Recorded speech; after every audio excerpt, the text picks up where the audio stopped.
So we're just going to use this book reference we've just created to discuss how we can get corporate authors. So that's when it's a government department, an organisation, association or a company name, and have them displaying correctly. Because if we go across to our preview tab here and have a look at our author names, we can see that Bowman has come in correctly. But EndNote is assuming that our association is actually an individual who has a first name or first and second names and then a surname. So to get this to display correctly, it's just one quick change. If we go back to the reference tab here, or you could double click the reference to open up the reference screen. And all we need to do to get that corporate author to display in full is add a comma at the end of the name and then save those changes.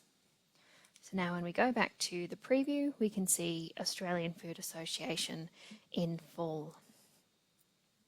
One other thing to note with corporate authors is if you have a corporate author that has a comma within the name, so let's say for example this author is actually the Australian Food, Beverage and Supplement Association.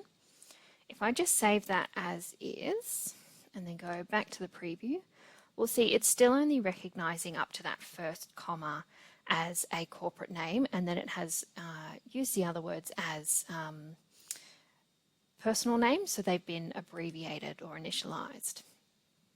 Okay, so what I need to do here to get the author to display in full is go back, and instead of using a comma at the end of the name, I can put a double comma in any place where that comma exists within the corporate author name. So I put a double comma after food, and if we check our preview, there we go, the full corporate author, including the comma, is given.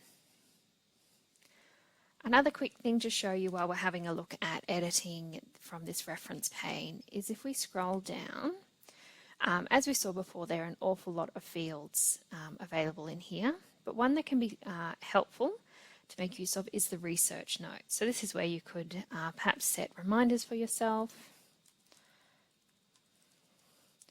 or even put in much more detailed notes had you been taking notes after reading the book, the chapter or the article.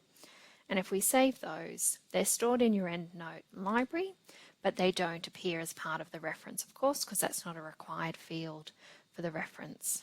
But those notes are all kept within your library, and you can also find them using the search feature at the top of the screen here. So I could change from author, scroll through, and here we go, got the research notes field, and we might say 2, because I know it's for assessment 2, and there we go. Any reference that has keywords in that field will appear there. So a useful trick there as well.